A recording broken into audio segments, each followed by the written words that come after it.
Outrider? Thought your kind was all dead. Dead?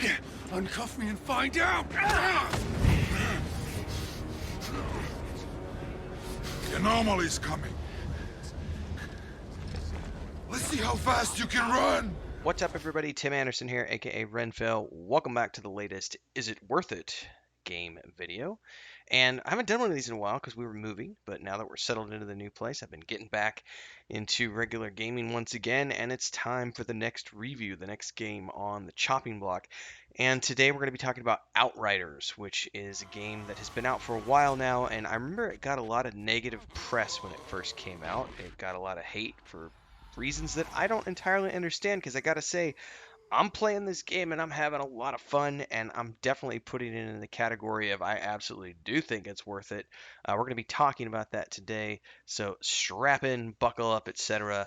If you are a first-time viewer, this is the part where I get to say, hopefully you'll like this video and hit that like button, subscribe to the channel, hit the bell icon so you get updates on future episodes of this series, as well as all the other stuff I do here on YouTube. Check it all out. There's a bunch of playlists. We cover movies, films, TV shows, books, games, pop culture, a bunch of other stuff. There's a gaming community and a Discord community. Links are down below. We also stream pretty much every single day, usually from around 11 a.m. till about 4 p.m. Also, some other stuff that happens in the evenings and on Saturday and Sunday mornings. There's links and descriptions elsewhere. Check all that stuff out. Let's dive into the video today. So, Outriders. There's a lot to like here. I don't understand the hate. Can someone please explain that to me? I've got time. Drop it in the comments below. I'd love to hear your thoughts on why you think this is such a horrible game. Because I've been playing this and having a hell of a lot of fun.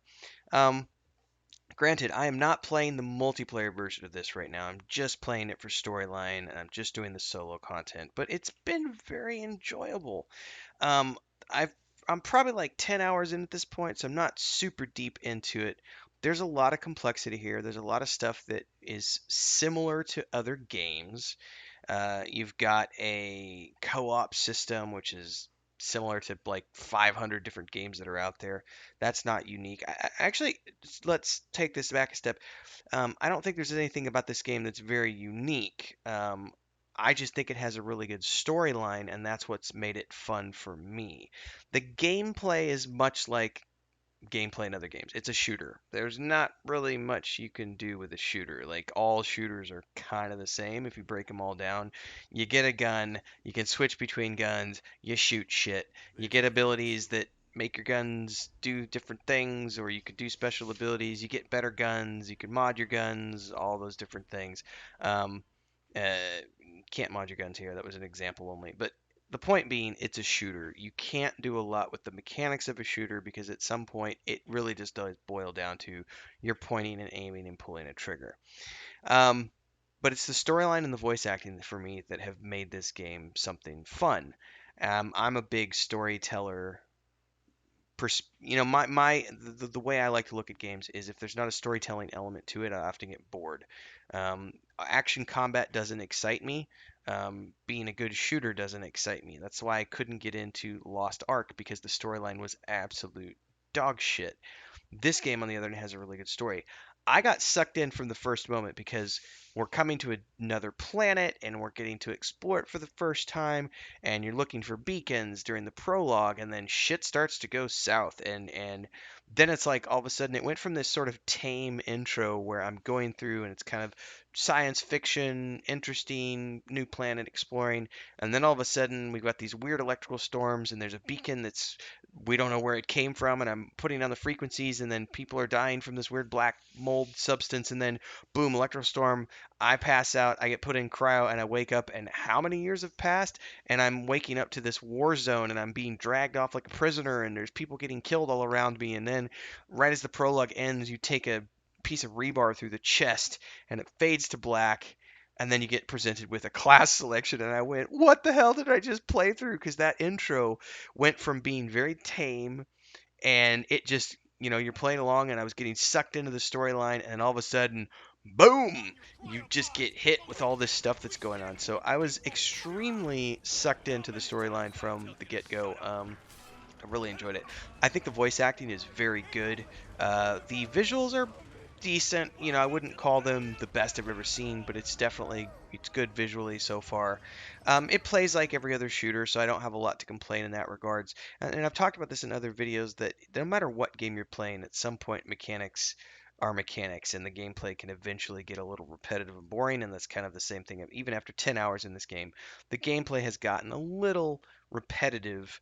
That's the one negative that I could say here is that in terms of what it has to offer from a gameplay perspective, it's not that different from other things, and that's such a common weakness that I can't fault this game in particular just for that, because at some point, you know, getting new guns doesn't do anything for me, and having like three abilities on my hotbar doesn't do anything. It's hard for a game to continually increase that difficulty or continually introduce new things. I think some games have done it well, like God of War is a good example of that. Jedi Fallen Order.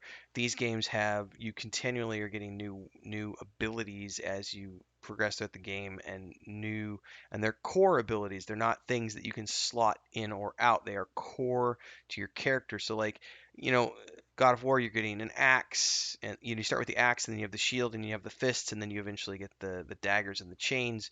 And Jedi Fallen Order, you start with a single lightsaber, then you're getting your force powers, and then you're eventually getting double-bladed lightsaber, and then you're getting more force powers, and so you're continually adapting the combat throughout the course of the game. Whereas here with Outriders, the combat is pretty much the same from the get-go. The only thing that changes is that you can switch in and out different abilities into those three different hotkeys.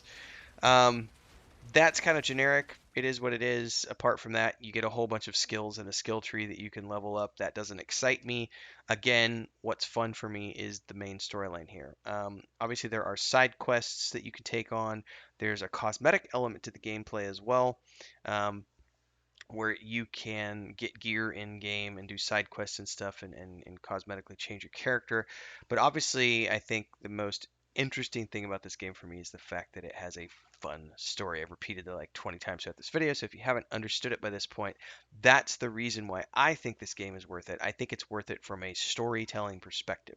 So if you like good stories and you like good voiceovers and you like, science fiction, this is probably going to be a game for you. Honestly, I still, like I said, I don't know what all the hate is about. I don't know where all that negativity came from. I think that might be from the crowd who was expecting lots of different gun options and all this other stuff. But so far, I've been having a lot of fun with it.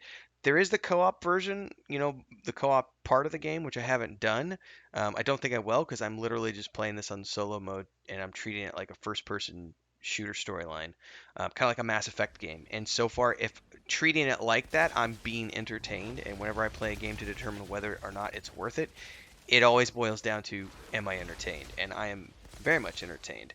If I had to give this game a rating on a scale of 1 to 10, I'd probably put it in the 7 to 8 category, which means it's worth it. It's not perfect, it's not a flawless experience, but it is enjoyable enough that I can recommend it. Full disclosure here, I am playing it on the Xbox Series X as part of the Game Pass, which means it's included in my subscription. But I would happily pay money for this game to support the studio and to support a good piece of entertainment. It is that good to me. So hopefully you could take that away and do something with it. If you've gotten to the end of this video, hopefully this is the part where you'll smash that like button, subscribe to the channel, hit the bell icon. All of those are great things to do. Join our Discord. Links are down below. Check out the other playlists here on YouTube. And hopefully, if you're a returning visitor, this is the day where you decide that you're going to subscribe here as a member and join for $3 a month. Buy me a cup of coffee. It's a great way to support the channel and the content that I produce on a regular basis and that you consume. And if you want to get extra stuff, go over to patreon.com/wandering hermits, where my wife, my brother, and I are building the world of the Weave of the Void. You can check all that stuff out, get access to the book chapters and beyond, point and click game, 5th edition tabletop setting, all fun things. Until next time, everybody, stay safe, stay healthy, and happy gaming.